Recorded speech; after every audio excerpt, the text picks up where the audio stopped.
बिस्मिल्लाहिर्रहमानिर्रहीम। अस्सलामु अलैकुम नाज़रीन, आप देख रहे हैं आज तक न्यूज़।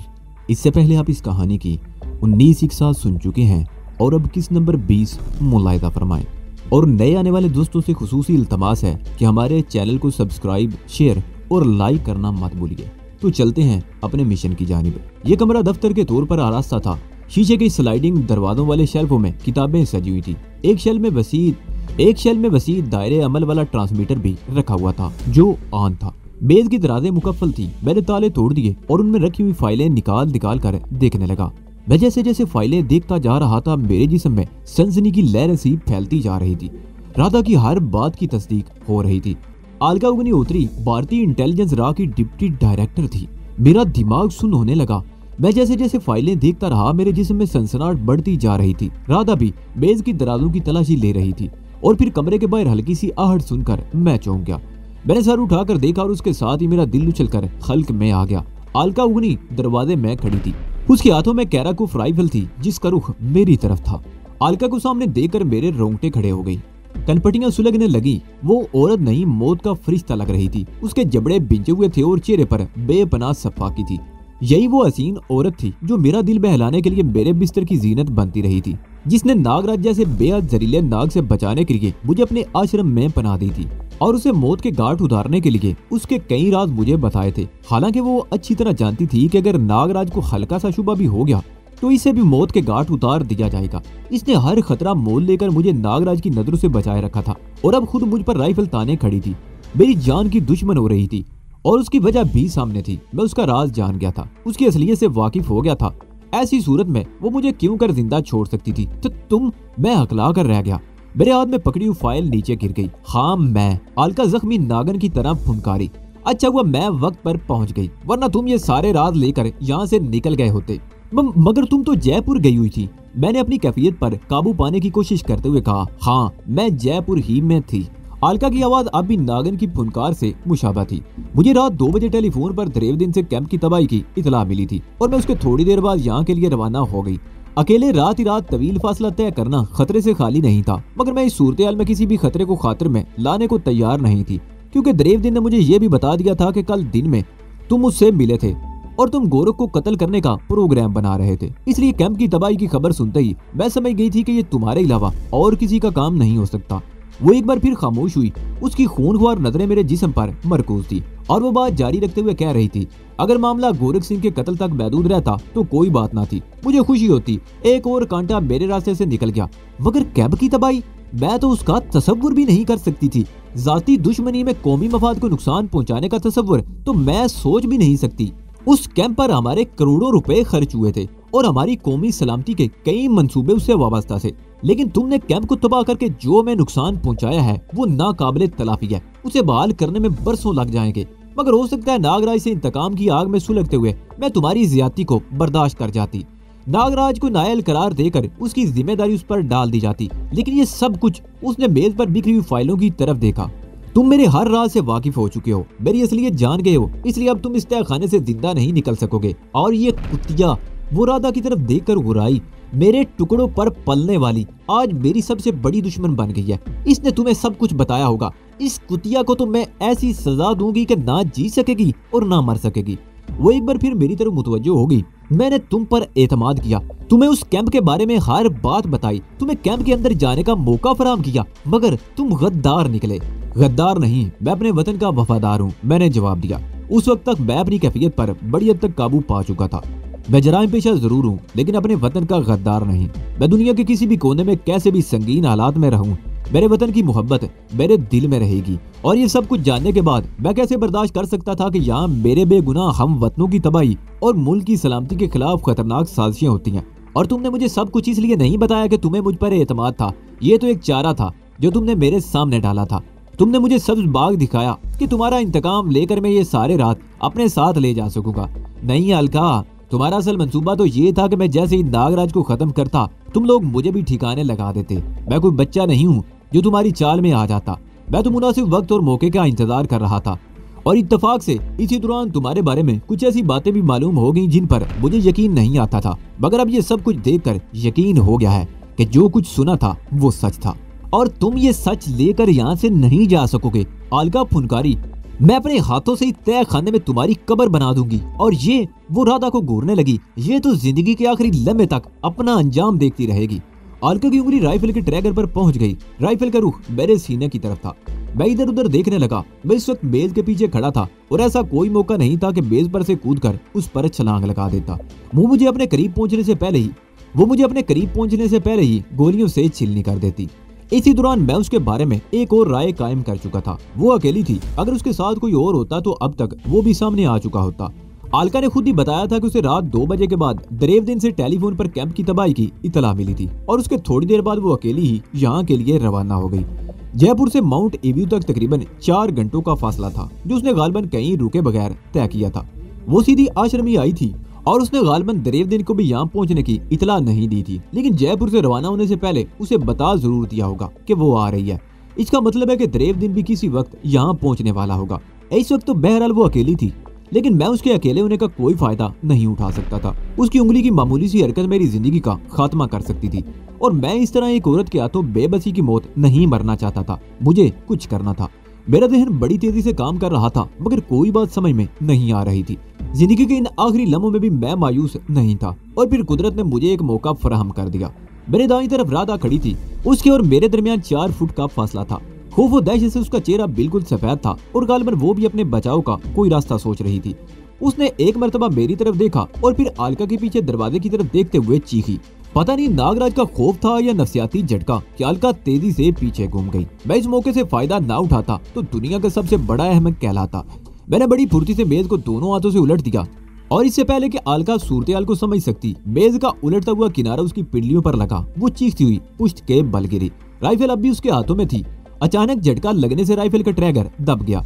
उसके पुश्त के बल गिरने की वजह से राइफल की नाल भी ऊपर की तरफ उठ गई। राइफल से निकलने वाली गोलियां छत का प्लस्तर उधेड़ने लगी। मेज के उलटने के साथ ही मैंने भी छलांग लगा दी और मैं अलका के करीब गिरा और सबसे पहले मैंने उसके राइफल वाले हाथ को गिरफ्त में लेकर उसका बाजू पीछे की तरफ मोड़ता चला गया। उसकी उंगली ट्रैगर से हट गई और राइफल ने भी गोलियां उगलना बंद कर दी। राधा भी उछलकर सामने आ गई। वो अलका का दूसरा बाजू पकड़कर मरोड़ने लगी। मैंने झटका देकर अलका के हाथ से राइफल छुड़ा ली और खड़ा हो गया। अलका का दूसरा बाजू अब भी राधा की गिरफ्त में था। उसकी दोनों टांगे मेज के नीचे दबी हुई थी। अलका ने मेज को धकेलकर अपने ऊपर से हटाया और हैरत अंगेज फुर्ती से फर्श पर पड़ी हुई राइफल की तरफ छलांग लगा दी, मगर उसके सीने पर पड़ने वाली मेरी पैर की ठोकर ने उसे दूसरी तरफ उलटने पर मजबूर कर दिया।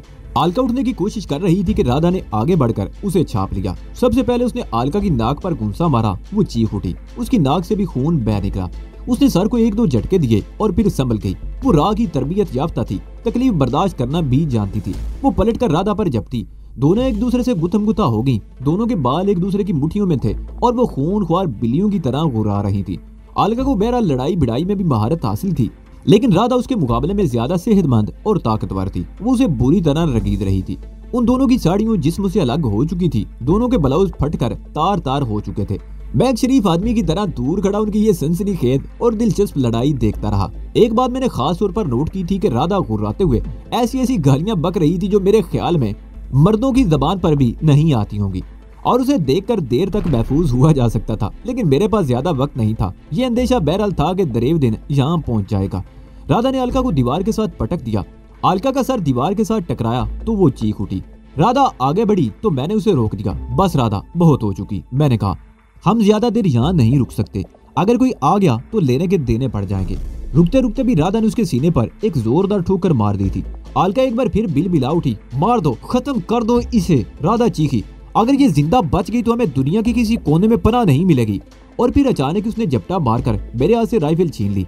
इससे पहले कि मैं कुछ समझ सकता, राधा ने अलका के सामने खड़े होकर ट्रैगर दबा दिया। तहखाना तड़तड़ाहट की आवाज से गूंज उठा। कई गोलियां अलका के जिस्म में पेवस्त हो गई और खून की धारें बह निकली। राधा ने राइफल मेरी तरफ उछाल दी, जिसे मैंने एक हाथ से कैच कर लिया। राधा तेजी से बेडरूम में घुस गई। मैं अलका के दफ्तर वाले कमरे में गया और जमीन पर बिखरी हुई फाइलों में वो फाइल तलाश करने लगा जिसमें पाकिस्तान में राह के एजेंटों के नाम और पते मौजूद थे।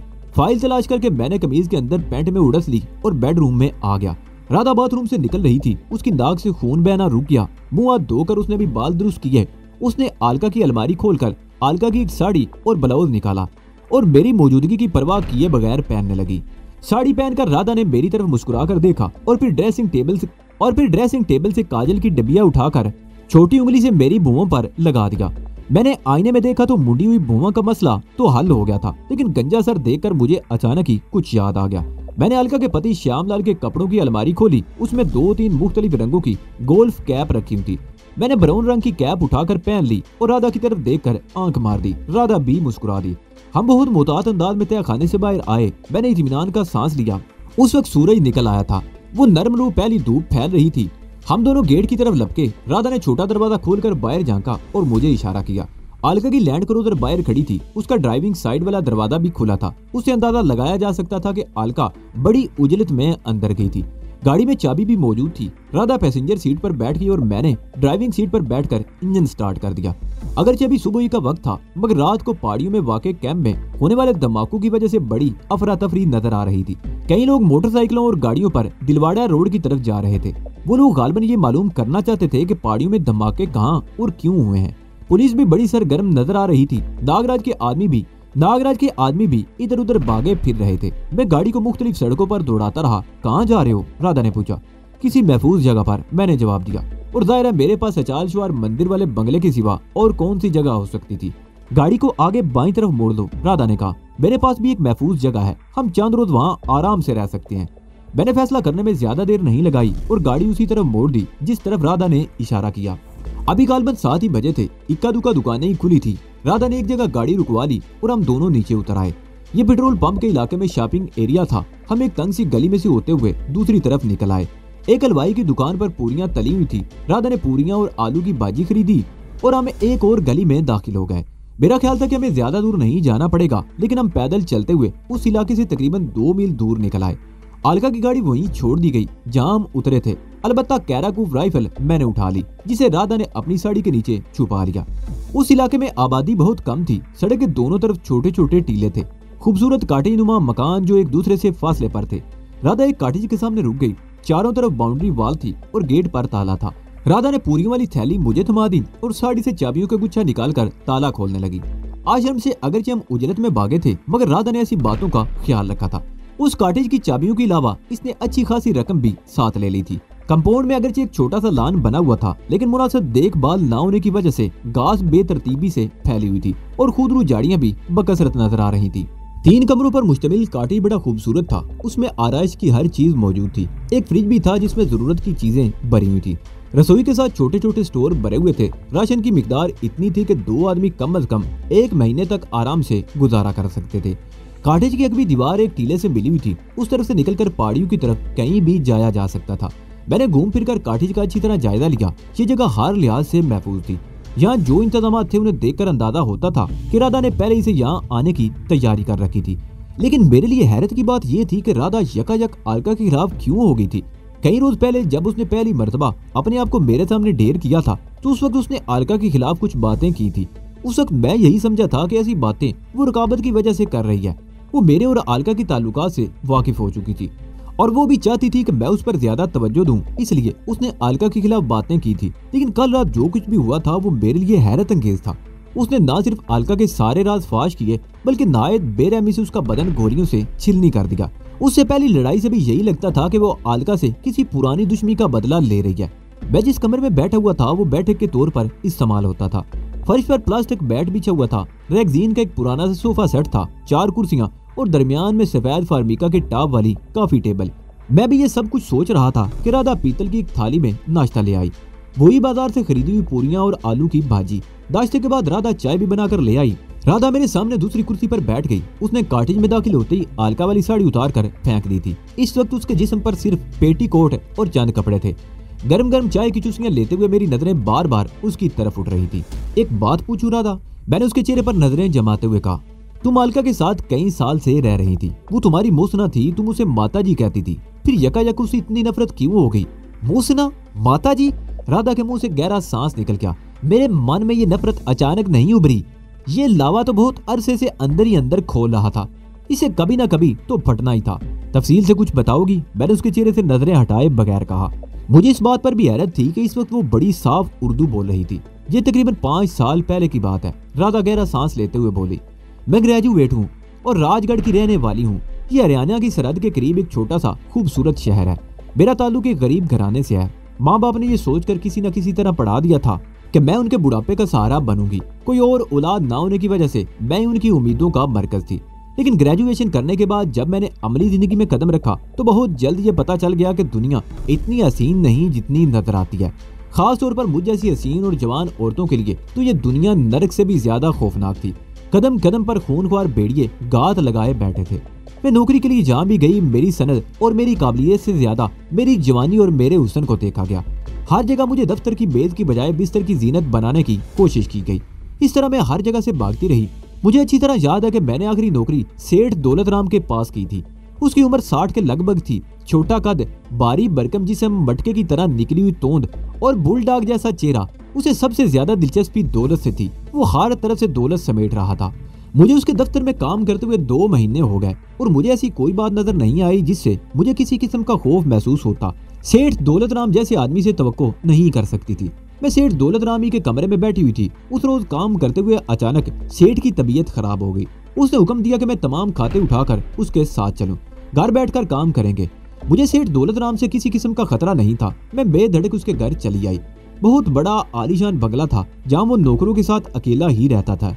एक अधेड़ उम्र आदमी और एक बूढ़ी औरत तीसरा ड्राइवर था। ड्राइवर को घर के अंदर दाखिल होने की इजाजत नहीं थी। सेठ दौलत राम मुझे ऊपर वाले कमरे में ले गया। ये बहुत शानदार बेडरूम था।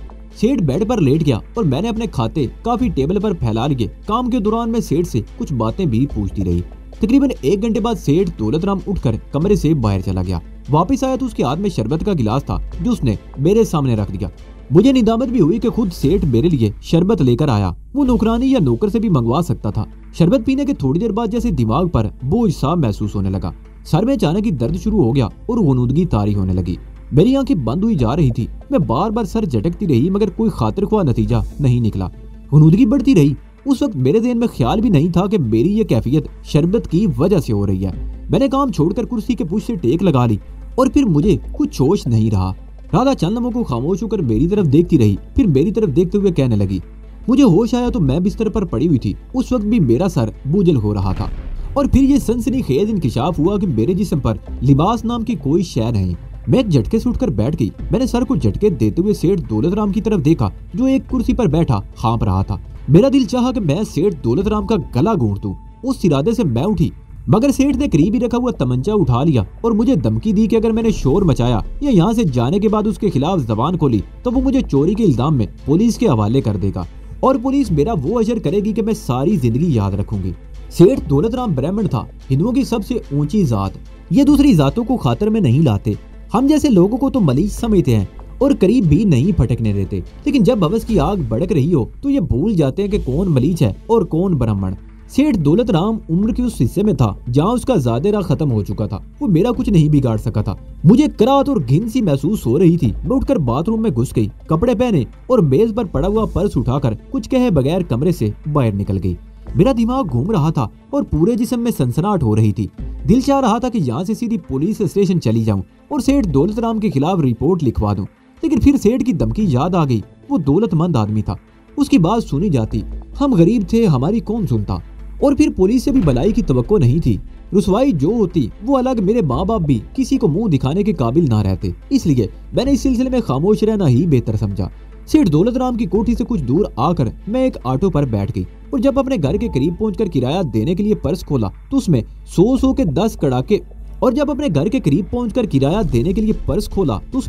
के 10 कड़कड़ाते हुए नोट देखकर मेरे दिमाग में धमाके होने लगे। सेठ दौलत राम ने ये रकम किसी वक्त मेरे पर्स में रख दी थी।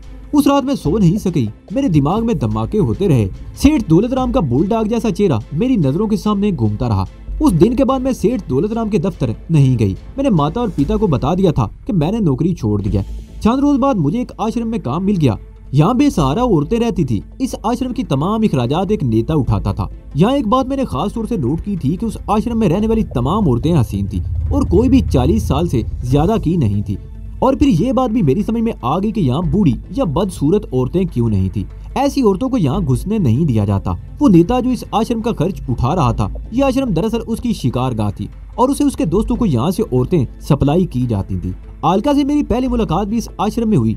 एक मर्तबा वो नेता आश्रम के मुआयने के लिए आया तो वो भी उसके साथ थी। और मुझसे मेरे हालात के बारे में पूछती रही। वो मुझे अपने पास रखना चाहती थी और फिर चंद रोज बाद वो मुझे अपने साथ ले गई। 2000 रुपए महीना तनख्वाह तय हुई। मेरे तमाम इखराजात भी उसके जिम्मे ही थे। तनख्वाह पूरी की पूरी मेरे माता पिता को भेज दी जाती।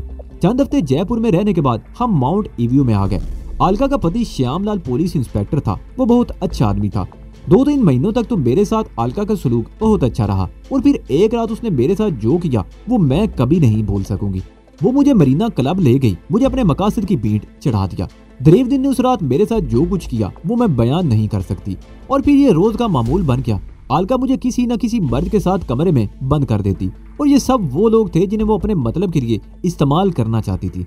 1 साल बाद मुझ पर यह इंकिशाफ हुआ कि अलका रा की डिप्टी डायरेक्टर थी। इसे यहाँ नागराज की सरगर्मियों पर निगाह रखने के लिए भेजा गया था। नागराज रा का आदमी नहीं है, लेकिन उसे रा का अशेरबाद हासिल है और दहशतगर्दी के कैंप का मंसूबा खुफिया तौर पर उसके सपुर्द किया गया था। वो अगरचे बहुत अच्छे तरीके से काम कर रहा था, मगर वो जरूरत से ज्यादा फैलता चला गया। उसने अपने नाम की दहशत फैला दी, कई बेगुनाहों को मौत के घाट उतार दिया। श्यामलाल एक जिम्मेदार पुलिस अफसर था। उसने 2 मरतबा नागराज को सलाखों के पीछे बंद किया, लेकिन दोनों मरतबा ऊपर से ऐसा दबाव पड़ा कि उसे छोड़ना पड़ा। दूसरी मरतबा तो राजस्थान का चीफ मिनिस्टर और दिल्ली से कई आला अफसर यहाँ आ गए। श्यामलाल को पुलिस की नौकरी से निकाल दिया गया। श्यामलाल ने अपने तौर पर नागराज के खिलाफ तहकीकात जारी रखी। कैंप वाला मंसूबा बेहद खुफिया था, लेकिन श्यामलाल उसके बहुत करीब पहुंच गया। उसने बहुत कुछ मालूम कर लिया। यहाँ रा के और भी बहुत से एजेंट मौजूद थे जो खास तौर पर श्यामलाल पर निगाह रखे हुए थे। उन्होंने अपने हेडक्वार्टर को श्यामलाल के बारे में रिपोर्ट भेज दी, जिस पर अलका देवी को यह हुक्म मिला कि वो खुद ही श्यामलाल का बंदोबस्त करे। मुझे अच्छी तरह याद है, आश्रम के उस तय खाने में अलका ने अपने सामने श्यामलाल को मरवाया था। उसके शरीर पर अनगिनत घाव लगाए गए थे और फिर उसकी लाश उठवाकर शहर की एक वीरान सड़क पर फेंकवा दी। इससे पहले नागराज 2 आदमियों को इस तरह कत्ल करवा चुका था। अलका ने अपने पति के कत्ल का इल्जाम भी नागराज पर लगा दिया, लेकिन ज्यादा शोर नहीं मचाया। उसके बाद उसने नागराज के खिलाफ भी अपनी जबान बंद कर ली। राधा एक बार फिर चंद लम्हों को खामोश हुई। इसी दौरान वो पलक झपके बगैर मेरे चेहरे को तकती रही। जब खामोश हुई तो मैंने कहा, वो तो पुरानी बातें हो चुकी हैं, तुम उसके राज से पहले से वाकिफ थी, लेकिन तुम्हारे दिल में अचानक इतनी शदीद नफरत कैसे उभर आई? तुम्हारी वजह से, राधा ने मुस्कुराते हुए कहा। जब वो तुम्हें जख्मी और बेहोशी की हालत में वीरान मंदिर से उठाकर लाई थी तो मैं समझ गई थी कि वो तुम्हारी हमदर्द बनकर तुम्हें अपने किसी खास मकसद के लिए इस्तेमाल करना चाहती है। तुम जवान हो, खूबरू हो, तुम्हें जख्मी देखकर वो ये भी समझ गई कि तुम गालिबन पुलिस को मतलूब हो। तुम्हारी हमदर्द बनकर तुम्हें दबाव में रखकर अपने मकसद के लिए इस्तेमाल करेगी। अपने मखसूस हल्के में वो जिनसी बिल्ली के नाम से पहचानी जाती है। उस वक्त मैं यही समझी थी कि वो तुम्हें भी अपनी शहवानी ख्वाहिशात मिटाने के लिए इस्तेमाल करेंगी।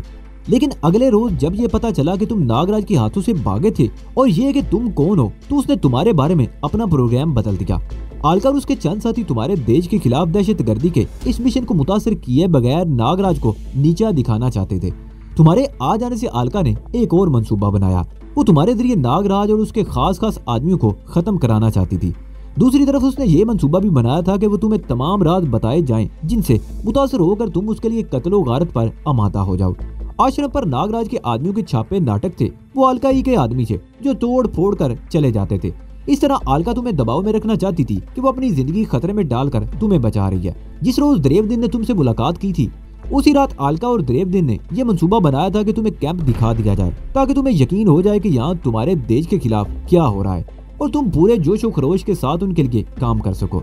उनका असल मंसूबा था कि जब तुम नागराज को खत्म करते ये लोग तुम्हें भी खत्म कर देते और ये बात सामने लाई जाती कि यहाँ अब तक जो कुछ भी हुआ उसका जिम्मेदार एक पाकिस्तानी एजेंट था जो आखिरकार अलका या उसके आदमियों के हाथों मारा गया।